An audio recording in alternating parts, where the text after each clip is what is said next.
Uh, Isa siyang ano kasi, magandang story na may twist talaga. Kaya nung binabasa ko yung script, marami ako nakita ng mga magagandang twist, magagandang mystery na part ng story. Kaya alam mo yun, gusto ko talaga siyang gawin na hindi ko in-expect kung ano yung magiging outcome. Pero ayun, nakita niyo pa lang sa trailer, yan na talaga yung mystery side nung movie. So, kailangan niyo talaga panoorin. Julia?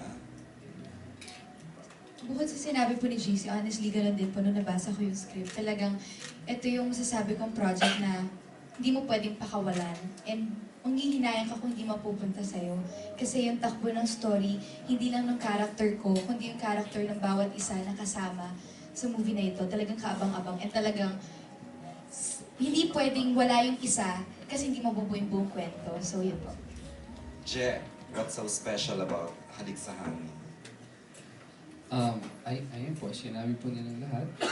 Pero syempre sa story, sa writing ni Sir Enrico, napaka-unique eh, napakalalim. Talagang sabi ko nga din sa na-attract agad ako sa character ko dahil first time ko gumanap na ganitong klaseng character na sobrang lalim niya, sobrang grabe yung mystery behind him and his history, yung past niya. Grabe po yung passion sa love triangle namin. Kaya sobrang na-attract ako. May question po ulit. Pwede po magtanong kay Direk Enrico Santos. Opo. Direk, pakikwento naman po what's the inspiration? Kasi ang feel ko naman po when I saw the trailer was Haplos by Vilma Santos. Taray, anong year ba yung Haplos? Na-reveal mo age mo, Mami Jo. Sorry po. Pasensya na. Hindi, ang inspiration namin sa Star Cinema ay Fatal Attraction, ano direct yung isa pa, no?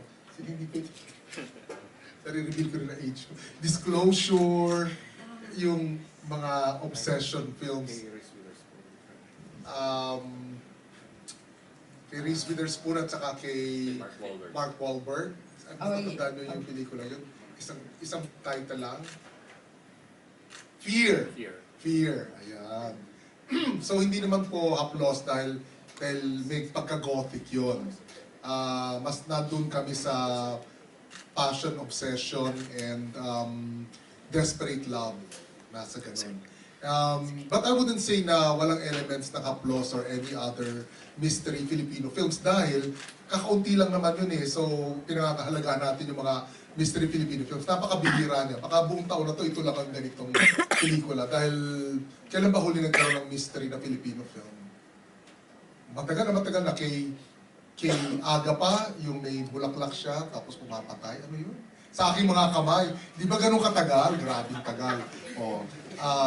Binata pa si Aga, tsaka si kay Claudine Barreto, nasaan ka man. So, it's so rare that kami nga, tuwa kami na pumayag ng Star Cinema, kami Direk Mari na gumawa ng pelikula with such a big risk. Dahil ngayon, nowadays, if you want a surefire hit, nasa rom-com ka, kilig, o magpatawa ka. We'd like to start the year, sabi ko kanina, with something that declares that we intend to give the Filipinos something new this year, and this is one of the first. And I'm very happy to say na ang laki-laki ng response, ang ganda-ganda at ang laki-laki ng response ng online community. Dahil hindi na above average, I would say dramatic. In fact, record-breaking yung mga tweets, mentions po kayo. Ito, kaya kami nakatingin sa report ngayon eh. Mas malakas pa sa Film Fest. I mean, sa Film Fest naman siguro nahati-hati dahil maraming pelikula. Pero ito, we're very, very happy. So thank you po sa mga taong nagbabasa sa inyo. They're really very responsive. Sige, Mami Jo. Do we have a hashtag today? Is it Halik sa Hangin? Ano ba? Well, nothing. Just Halik sa Hangin, ano? Halik sa Hangin. Okay. Si Jude has a question. My question goes to, I'm Jude Cartalaba. My question goes to the two directors, si director. Writer po. Si Sir Enrico and Direct Manny.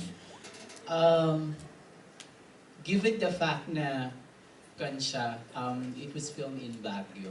I'm just curious kasi like, Baguio naman is normally related or it's related to romantic films and what particular character of Baguio na gusto niyo i-reflect na may pagka-horror, may pagka-mystery, bakit kayo na-attract at ginawa niyong Baguio? Or is it really needed? Did or you is it really part sa purposely, story? Lumaki po siya sa Baguio. Yun ang sagot.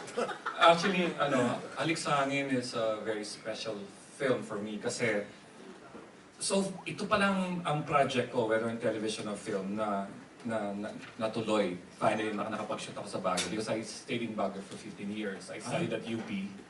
And then after graduation, I decided to stay because I fell in love with the city.